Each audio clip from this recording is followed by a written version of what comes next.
On commence donc avec cette information de la matinée. L'homme soupçonné d'avoir tué 2 personnes hier soir à Bruxelles est décédé.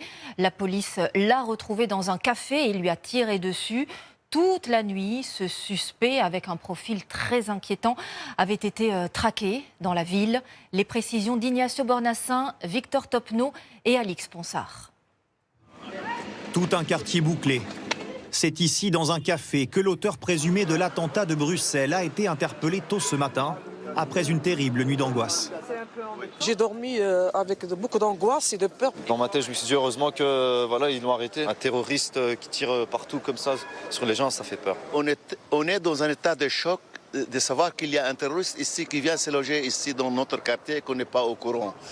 Abdesalem El, Tunisien de 45 ans, condamné pour des délits de droit commun en Tunisie et soupçonné d'être radicalisé, avait fait une demande d'asile en Belgique en 2019.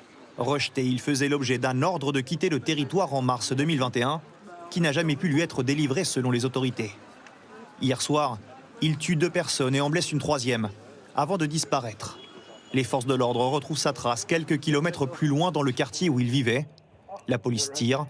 L'homme meurt peu de temps après avoir reçu une balle dans le thorax. Vous voyez l'entrepôt, ça c'est ma maison et les cafés sont en face. Vous voyez, ils ont mis un bâche comme ça. Par téléphone, une dame dit avoir assisté à l'interpellation depuis sa fenêtre.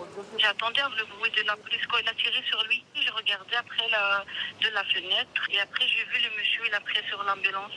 Très discret, Abdesalem El avait été vu dans le quartier 1 heure avant son passage à l'acte. En voyant les photos ce matin dans la presse, elle a tout de suite reconnu. Elle dit, mais je le connais, c'est la personne que j'ai vue hier.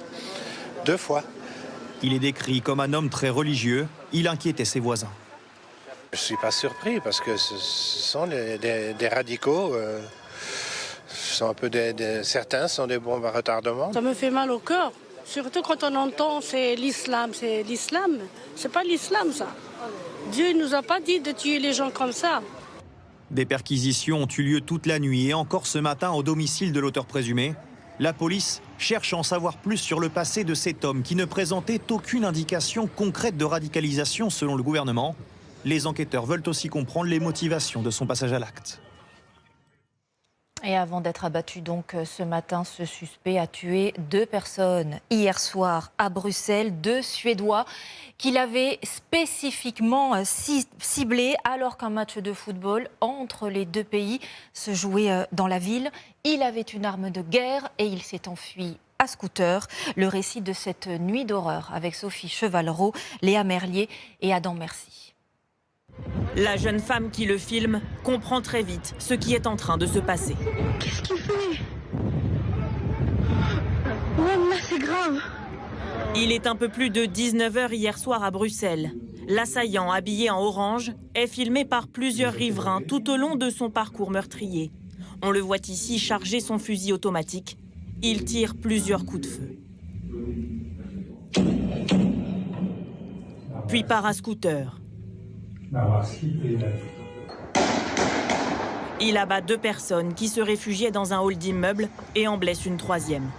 Dans une vidéo de revendication que nous avons choisi de ne pas diffuser en intégralité, l'homme se présente comme un combattant de l'État islamique et dit avoir tué des Suédois par vengeance. Une référence aux exemplaires du Coran récemment brûlés par des manifestants en Suède. Les victimes portaient le maillot de l'équipe suédoise de football. Au moment de l'attaque, un match entre la Belgique et la Suède se tient à Bruxelles. Le match est interrompu à la mi-temps.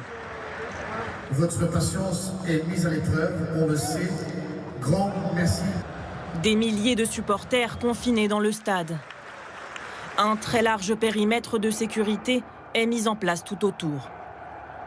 Les proches des supporters les attendent. Informés de ce qu'il vient de se passer, ils tentent de se rassurer comme ils peuvent. On attend notre fille qui est dans le stade. On se dit que tout est géré et que ça se passera pour le mieux. Après plus de 2 heures, le stade est enfin évacué.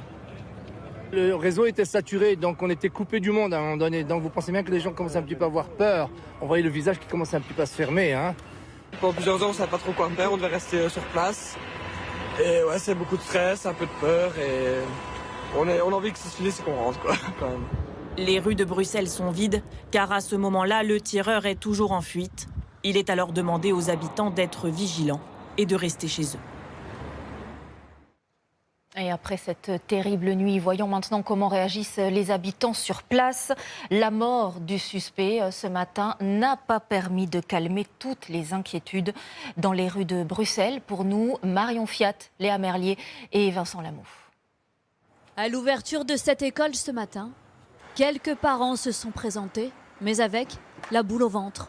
Le trajet entre la maison et la classe était très anxiogène alors qu'un suspect était toujours recherché. On a pris un autre chemin, normalement on s'est dit que ça devait pas être trop dangereux, quoi.